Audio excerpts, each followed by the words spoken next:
What's good, everyone? This is Grant Potter from Michigan State University Yu-Gi-Oh! Club. What are you playing today? Howdy, today I'm playing Mathmech. All right, let's go. Let's see it. Alright, so Mathmech is an aggro strategy. It really wants to OHKO, and it really wants to kill as fast as possible. So I've just been leaning into that. All right. For Mathmech core, we're playing 3 circular. The game plan is draw circular, you win. So playing 3 of it maximizes that chance. We've got 2 Sigma. You never really want to draw this card, but you do need to keep at least 1 in rotation at all times, and it might get banished at some point. I like 2 personally. We got 3 diameter. If you open this, you can play around Nibiru, and that's going to be very prevalent in this format, so I feel like diameter is going to be really important for that reason. This deck hard loses to diameter, and I don't want to be caught losing to that. I see. We're just running 2 addition and 2 subtraction. They're just generic extenders for the Mathmech strategy. They're not bad, but they're not amazing. We got 1 multiplication. This is a monster reborn. You're going to be searching this probably either turns 2 or 3 in order to kill your opponent in 1 shot. Turn 1, you're going to be searching for the super factorial. I just play 1 of each of these because I find that you only need to resolve 1 more to win the game. I think if super factorial resolves completely, you've won. All right. Running 3 parallel Exceed. This is a bridge for a card you're going to see later. It's also a really good extender for level 4s and links. It's also like a good chain blocker from my experience too. So It's perfectly fine. There's not a lot of effects you're going to do on summon of link monsters. So Exceed's perfectly suitable for that, but there's not a whole lot of opportunities where chain blocking in particular will come up. yeah. We've got 3 Signet Mining to look for the circular. We've got 2 Small World. I'm thinking I might want to put this up to 3. There were a couple individual games that I lost because I didn't have access to it, but I had like other cards. Might swap this up to 3. And then the fun part about Mathmech is you've got like 18 slots for tech cards. So we've got 3 Nibiru. This is very good for Small World bridging. It's also your best out for cash. We're also running 3 Book of Eclipse for the cash matchup. It's not the best matchup. The macro really hurts, but this helps a lot. Running 3 Ash Blossom because Branded exists. We're running these 3 cards. These are all for Small World. You can go from Ash into Veiler into Circular. You can go for another card we're going to explain in a second into Ogre into Circular. And then this is a 1-up for the board breaking. If you have like an extra Mathmech extender in hand, you can go that Mathmech card for Parallel Exceed for Lava Golem to help you break your opponent's board. I'm not really liking it. It never really came up today. I might swap this out for the 3rd Small World, depending. Yeah, I was gonna say like this. The Lava Golem's kind of weird because it's like if you're going first, then you're just landing on a brick. You like your normal like a fair chunk. I don't know. It's a little awkward, but Yeah. it never came up today. But I could see where it would. We're running 3 Imperm, and we have a very interesting tech. We're running 3 Fenrir. What's the line with the 3 Fenrir? So the Fenrir is really interesting because if you go like Fenrir and you have like a Small World in hand or a Signet Mining, you can either you can go Fenrir, search another Fenrir. Sure. And then if you have Small World in your hand, or if you have Signet Mining, you can if you have Signet Mining, you can discard the Fenrir to search your Mathmech. Or if you have Small World, you can go Fenrir into Ghost Ogre into Circular.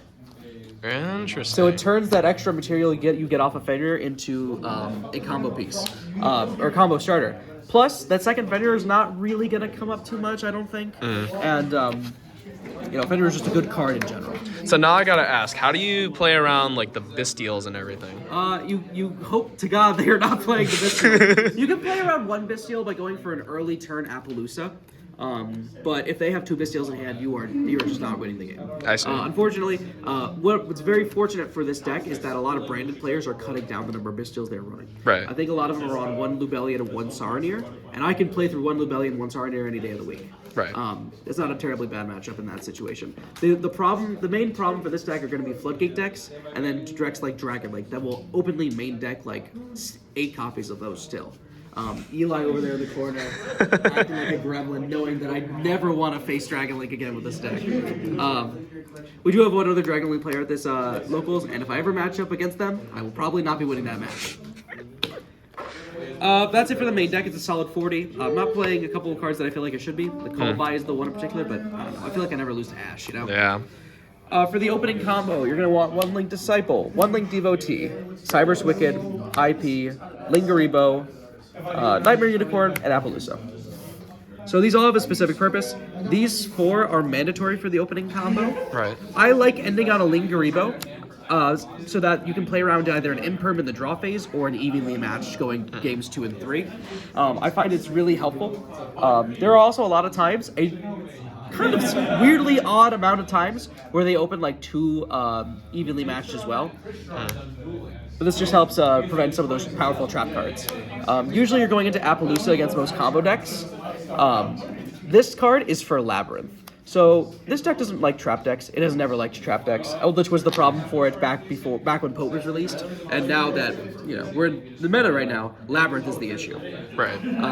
What I like to do is instead of going for Appaloosa, I like to go for Nightmare Unicorn to spin back one of their back row, and then on the next turn I can go for the Laplacia that I've summoned off the Super Factorial plus the Nightmare Unicorn into Access Code, and then I get to threaten all of their back row like that because I'll have a fair chunk of links in the graveyard from the first turn. Okay.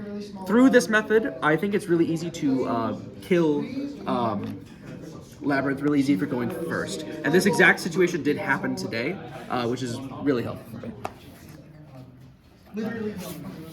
We're also playing Update Jammer, Splash Mage, Transcode, and 2 copies of Access Code. The 2 copies of Access Code, because when you're playing against Labyrinth, you want to use one to wipe their back row or to force some back row interaction, and you'll have a second one to back up into. I don't think this thing is once per turn. No, you can keep going as long as you have so many links. You can just keep going into Access Code over and over again. So if they compost your Access Code, you can just bring it right back out.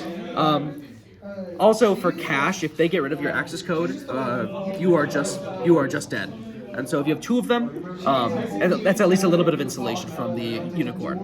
Why run 1 Splash Mage? Like, do you ever have the issue where you miss the second one at all? Never.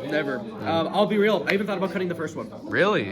So Splash Mage is really good for turning any 2 material into an Access Code, but you really want to be turning 3 material into Access Code so that you can go for like Update Jammer or Transcode. I see. Circular will lock you into attacking with only 1 monster per turn. So you need to, in order to kill the game, you need to go for a double swinging Access Code. Okay. Splash Mage is good for getting a single swinging Access Code, and if you haven't activated Circular, then like 2 other random Mathmech monsters or like a Laplacian or something, that'll win you the game for it. Okay. But it really just is dependent on what you have. It's a little weird. But yeah, it's also good for like link climbing if you need like an extra link or something. Yeah. And then lastly, RXZs, we're playing 2 copies of Alimbertian and 1 copy of Laplacian. I like to order them in my extra deck like this. This one's for your opening combo, so you can search your diameter. This one's for the opponent's turn, so that you can wipe 3. You can Trishula 3 of the cards away, so that you can Trishula 3 of their cards away. Yeah. And then this one's for your turn, so you can search like a circular to get more material on the field. Some people are playing 2 Super Factorial and 2 copies of Laplacian. I feel like that's a bit overkill. I think if you're resolving it once, you're pretty much winning. Yeah. For the side deck, we are on 3 copies of Lancia. This is going to go in instead of the in place of the Ash Blossoms when fighting Cash Tier specifically. It just stops your opponent from banishing. It's just really good. Yeah. Put it this way.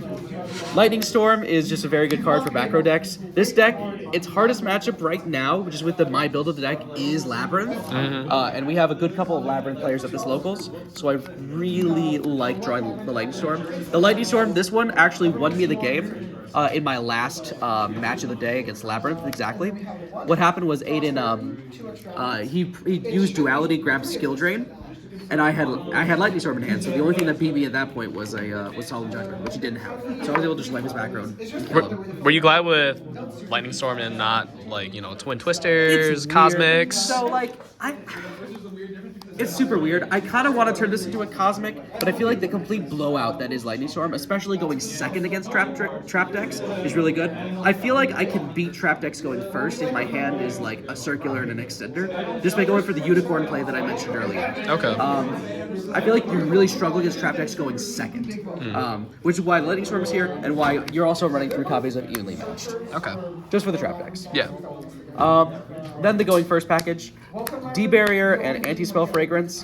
I think if you can keep your opponent off their deck for one turn, you will just kill them next turn. Yeah. This is the philosophy behind the branded matchup. If you keep them off fusions for one turn or spells for the rest of the game, you will just win.